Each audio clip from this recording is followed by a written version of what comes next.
Salam bola Bang War. Ya, timnas Indonesia dikalahkan oleh Jepang dengan skor 0-4, di mana ini sangat memalukan bagi timnas Indonesia. Ya, di mana pertemuan kali ini dilaksanakan di Gelora Bung Karno. Padahal sebelumnya di Piala Asia kita hanya kalah 1-3, tapi kali ini kita dibantai 0-4. Apa penyebab timnas kita dibantai? Mari kita saksikan. Ya, sebelum kita berbicara tentang penyebab timnas dikalahkan, kita lihat dulu line up-nya.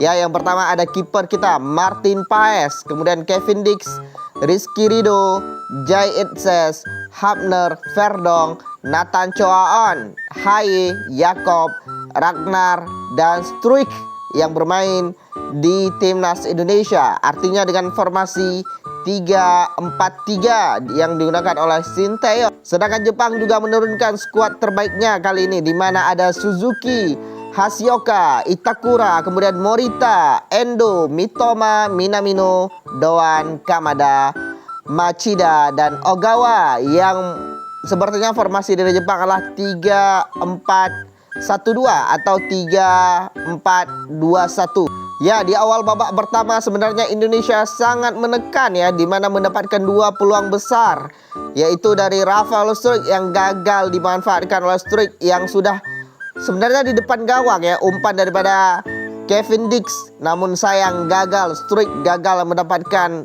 gol di laga kali. Dan tidak hanya itu, tidak hanya Rafael Struijk, tapi Ragnar Oratmangun juga sudah berhadapan dengan Zion Suzuki di awal babak pertama ya.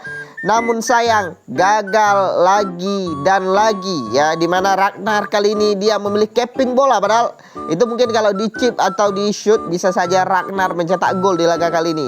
Namun sayang, seribu sayang, kita gagal mencetak gol di babak pertama. Dan nasib sial di babak pertama membuat timnas Indonesia kebobolan 2 gol ya, dimana gol pertama diakibatkan oleh Justin Hapner yang bunuh diri, dan kemudian Takumi Minamino mencetak gol di menit 40.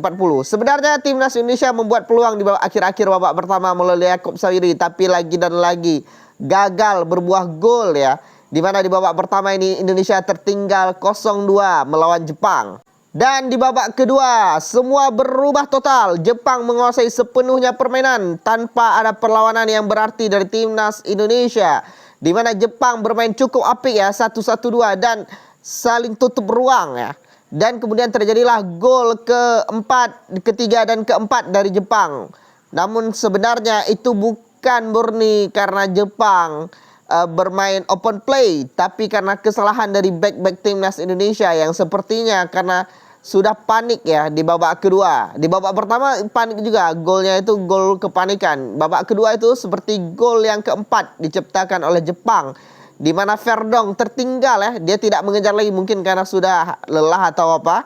Tapi gol dari Sugawara ini membuat timnas Jepang semakin unggul 0-4 ya di sudut sempit Sugawara. Artinya ada peluang ya bagi Jepang ya memanfaatkan ruang-ruang kosong yang ada di timnas Indonesia. Dan sebenarnya luar biasa, ngepres Jepang ini luar biasa. Tanpa henti mereka ngepres. Satu pemain Indonesia dapat bola, ngepres dari belakang. Hilang bola, ngepres. Akhirnya timnas Indonesia kalah 0-4 ya. Dan inilah ya rating daripada pemain timnas Indonesia, di mana Martin Paes mendapatkan rating yang cukup buruk, yaitu 6,2, walaupun dia melakukan beberapa kali penyelamatan ya. Bisa dilihat di sini, di mana Yaakob Sayuri, Tom Haye, Nathan, Rafael Struijk mendapatkan tidak ada yang hijau ya, tidak ada yang 7. Artinya kita memang bermain buruk di laga kali ini dalam hal penyerangan ya. Dan kesalahan dari timnas Indonesia adalah kosong di tengah, sering kosong ketinggalan. Kita menutup area sisi sayap Verdong dan Struijk ini, kemudian Jakob dan Kevin Dix ini ditutup memang. Tapi sayangnya di tengah kita sering kosong yang menyebabkan kita ketinggalan bola. Akhirnya Jepang memegang bola full ya, memegang bola secara penuh. Ya, sedangkan Jepang bermain cukup baik di laga kali ini, di mana Koki Machida menjadi man of the match di laga kali ini ya, dengan rating 8, dan beberapa teman-temannya bisa dilihat di sini semua hijau kecuali Koki Ogawa ya, yang kemudian digantikan oleh pemain lainnya di Jepang ya, seperti itu. Jadi sebenarnya memang beda level, laga kali ini, di mana Jepang itu sudah kelas dunia, sedangkan Indonesia baru merangkak dari ASEAN menuju Asia ya, menuju panggung yang lebih tinggi, yaitu panggung dunia. Artinya kita masih ups and down tidak masalah. Yang penting kita terus berproses. Masalahnya berapa lama kita ingin berproses, itu yang menjadi pertanyaan. Dan dengan hasil ini membuat timnas Indonesia berada di dasar klasemen grup C round 3, yaitu posisi ke-6 dengan 3 poin dan kebobolan 9 gol.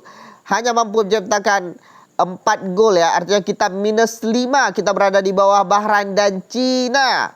Dan laga selanjutnya nanti dipastikan timnas Indonesia bakalan bertemu dengan Arab Saudi. Ini juga bukan laga gampang bagi timnas Indonesia.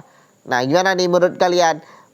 Komentar kalian terhadap pertandingan Indonesia melawan Jepang. Apa kira-kira selain kita gagal bermain apik di tengah, apa kira-kira penyebab kekalahan dari timnas Indonesia? Tulis di kolom komentar. Let's go.